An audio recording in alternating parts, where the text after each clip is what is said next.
엄마들의 지혜가 척척 자라나는 이 시간, 엄지척. 안녕하세요, 이민아입니다. 이 아빠의 육아가요, 단순히 우리 아이의 성격뿐만 아니라 성적, 감성, 리더십, 공감 능력, 끈기에도 지대한 영향을 미친다는 사실 다들 알고 계셨습니까? 30년 뇌과학 연구로 완성한 아빠 두뇌 육아의 비밀. 대한민국 최초로 아빠 효과를 전파하셨던 두뇌 발달 전문가 겸 소아신경학의 권위자 우리 김영우 박사님을 모시고요. 4차 혁명 시대 아빠의 역할이라는 주제로 오늘의 엄지척 강의를 청해 듣도록 하겠습니다. 이 아빠들은 그 엄마와 달리 아이를 보는 감각이 차이가 있습니다. 창의적 융합 인재를 만드는 데도 훨씬 도움을 줄 거라고 생각이 됩니다. 이제는 아빠들이 나설 때입니다. 제가 사실은 그 9년 전에 엄마가 모르는 아빠 효과라는 책을 쓴 적이 있었습니다. 그때 책을 쓰게 되면 되게 이제 홍보를 나가게 되죠. 그래서 여러 군데에서 이제 강의를 하게 됐는데, 사실은 이 아빠 효과니까 아빠를 위한 이제 강의임에도 불구하고 우리가 한 100명 정도 있으면 10명이 안 됐어요. 한 5명이나 6명밖에 안 됐죠. 그 당시에는 아빠에 대한 이렇게 육아나 교육이라는 게 상당히 이렇게 관심이 대상이 아니었었죠. 하지만 어떻습니까? 요즘은 예전에 아빠 어디 가도 있고 슈퍼맨이 돌아왔다도 있고, 예전보다는 아빠에 대한 혹은 아빠의 효과에 대한 그런 것들이 많아지는 것 같습니다. 그런데 아빠들은 육아에 이렇게 참여하는 것들이 어떤가요? 엄마하고 좀 차이가 있죠. 부모님들이 항상 말씀하시는 게 있습니다. 부성애가 있는가라는 얘기를 항상 하시는데요. 부성애가 있을까요? 엄마들은 어떻습니까? 아기들을 태아 때부터 10개월간 아기를 키우고, 그 다음에 이 뇌도, 엄마의 뇌 같은 경우에는 우리가 이제 에스트로겐이라고 그래서 여성성을 나타내는 호르몬이 풍부하게 이제 분비가 됩니다. 그렇게 되면 뇌가 그것을 적시게 되면 공감 능력도 뛰어나고 또 아이를 볼 수 있는 능력도 상당히 높아지게 되죠. 반면에 아빠들도 그러한 변화가 있을까요? 사실은 있다고 그럽니다. 우리가 연구를 해보면 아빠들도 큰 변화가 있습니다. 가장 큰 변화는 뭐냐면 공격성이나 경쟁을 담당하는 호르몬이 있는데 그것이 줄어듭니다. 상당히 온화한 그런 태도를 보일 수가 있죠. 두 번째 큰 변화는 뭐냐면 바소프레신이라고 하는 공감을 담당하는 호르몬이 있는데 그 바소프레신이 높아집니다. 그래서 사실은 아빠들도 그런 공감 능력이나 이런 것들이 상당히 많다라고 하는 거죠. 또 하나 큰 변화가 있습니다. 그것은 뭐냐면 신생아가 태어났을 때 아기들하고 접촉을 하게 되면 이 옥시토신이라는 그 호르몬이 분비하게 되는데, 이 옥시토신 때문에 아빠들은 아이하고 상당히 공감하는 능력도 높아지고 또 아이를 갖다가 잘 볼 수 있는 준비가 되는 거죠. 근데 문제는 뭐냐면 이 호르몬 변화가 딱 6개월까지라는 겁니다. 엄마의 모성애는 선천적이면서 오래 갈 수 있지만 아빠의 부성애는 아이하고 접촉함으로써 6개월 이전에 접촉하지 않으면 안 된다라고 하는 겁니다. 그런 의미에서는 아빠들이 6개월 이전에 혹은 어머님들이 이제 임신하기 때부터 참여를 하는 것이 아이하고 친해지고 또 아이를 더 똑똑하게 기를 수 있는 요체라고 할 수가 있겠습니다. 엄마들은 10개월 동안 아이를 뵀었고요.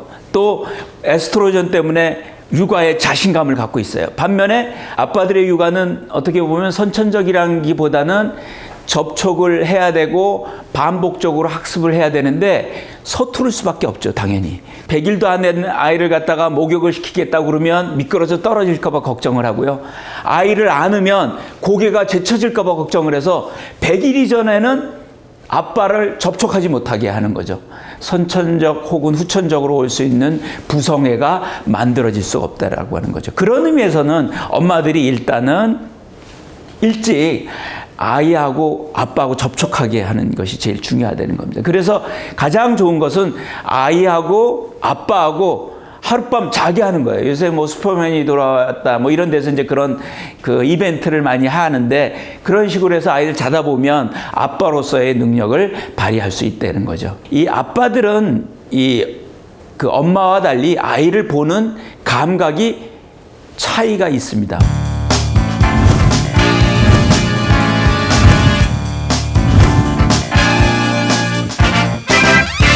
아빠들은 아이가 태어났을 때 상당히 걱정이 많죠. 제가 아빠들이 아이가 태어났을 때 어떤 느낌이냐를 알아보는 방송을 해본 적이 있었습니다. 그때 뇌파를 찍는 동안에 엄마가, 그러니까 예비 그 엄마였죠. 엄마가 전화를 걸게 했어요. 나 임신했어. 그렇게 전화를 건 거예요. 그랬을 때 아빠의 반응이 어땠을까요? 그래서 뇌파를 찍었더니 두 가지 반응이 있었습니다. 하나는 세타파가 온 뇌에 다 활성화됐다는 거고요. 또 하나는 전두엽에 있는 알파파가 없어졌다는 겁니다. 그 얘기는 뭐냐면 이 세타파는 기쁨을 나타내는 파여가지고 상당히 아기를 낳은 거에 상당히 기뻐하지만 알파파가 전두엽에 저하됐다라고 얘기하는 것은 멘붕 상태에 빠졌다는 거죠. 사실은 아빠들은 기뻐하기도 하지만 아이를 돌보고 아이를 키워야 된다라고 하는 책임감 때문에 일시적인 멘붕 상태에 빠진다는 거죠. 따라서 아이를 보는 양식이나 아이를 키워야겠다는 책임감, 이런 것들이 상당히 아빠만의 특징이 있다라고 하는 겁니다. 따라서 그 책임감이나 아이를 좋아하는 것을 활용해서 아이 두뇌 발달에 도움을 줄 수 있다라고 하는 겁니다. 아이의 두뇌 발달은 몇 단계로 이루어지는데 우선은 1, 2세 24개월 전까지는 오감이 주로 발달을 합니다. 그래서 이때는 이제 오감을 자극시킬 수 있는 그런 것들이 필요한데 아빠들이 몸놀이를 통해서 혹은 뭐 여러 가지 과격한 놀이, 또 감각을 극단적으로 느끼게까지 하는 그런 감각을 통해서 아이들은 극단적인 감각을 느낄 수도 있고요. 감정을 또 풀 수도 있고요. 스트레스를 푸는 데도 도움을 주기 때문에 24개월까지는 아이한테 여러 가지 자극, 아빠의 목소리라든지 책 읽어주기라든지 아니면 아빠의 신체 놀이를 통해서 오감을 자극해 주는 게 좋습니다. 3, 4세의 뇌에 또 큰 변화, 아이들 뇌에 큰 변화가 있는데 그것은 뭐냐면 좌뇌하고 우뇌를 연결하는 뇌량이 성숙된다는 거예요. 구름이 실제로는 하얀데 선글라스 때문에 파랗다는 것을 알 수 있게 되고요. 수치로폴로 된 바위를 진짜 바위하고 구분할 수가 있습니다. 또 아빠가 거짓말을 하면 그 거짓말을 인식할 수도 있어요. 왜 그러냐면 아빠가 거짓말을 하는 표정은 우뇌가 보고요. 아빠의 거짓말은 좌뇌가 듣기 때문에 36개월 이전에는 이게 연결이 잘 안 돼 있으니까 어떻습니까? 거짓말인지 파악하지 못하지만 이 3, 4세가 되면 아이들은 좌우뇌가 통합이 되기 때문에 이게 거짓말인지 파악한다는 거죠.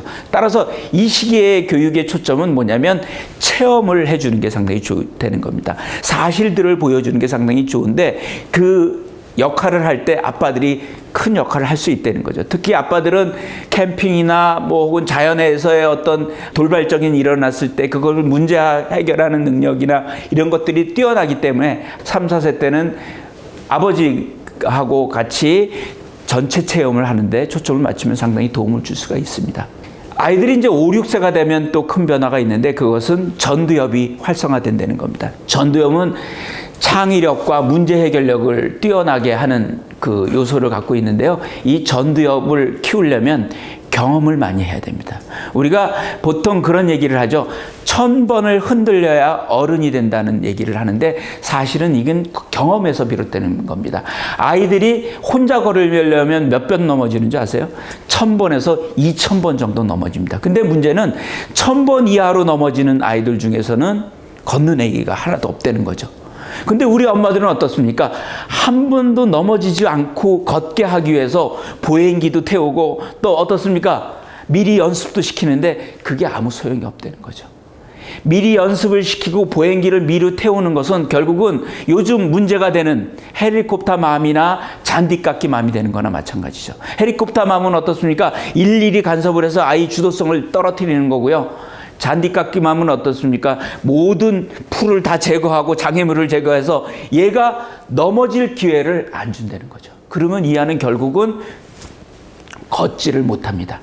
아빠는 그런 위험이나 이런 것들을 상당히 감수하고라도 최고의 어떤 기능을 발휘할 수 있도록 노력을 해준다는 거죠. 실제로 놀이터에서 아이들이 노는 것을 보면 엄마들은 조심스러워서 정글짐도 못 올라가게 하는 반면에 아빠들은 그 앞에서 보면서 떨어지더라도 어느 정도 자기가 그런 것들을 위험을 무릅쓰고 감수하는 이런 모험심을 키울 수 있도록 한다라고 하는 거죠. 그런 점에서는 이 우리가 창의력이 발달하는 5, 6세에 있어도 아빠의 역할은 상당히 중요하다라고 생각을 할 수 있습니다.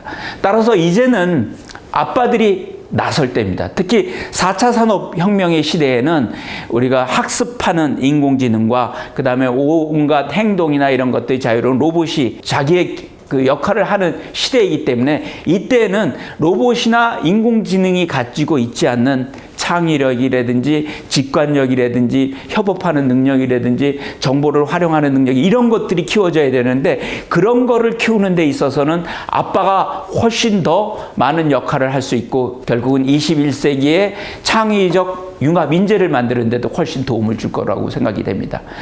열심히 아이들을 돌보고 아이와 함께 추억을 만드십시오. 감사합니다. 와, 오늘 강의 정말 다들 재밌게 들으셨을 것 같은데요. 오늘 딱 강의를 듣고 나서 이제 아빠들이 아이들의 육아가 더 이상 엄마들만의 몫이다라고 이야기할 수가 없게 된 것 같습니다. 저도 이 강의를 저희 남편 꼭 듣도록 그렇게 하려고 하는데요.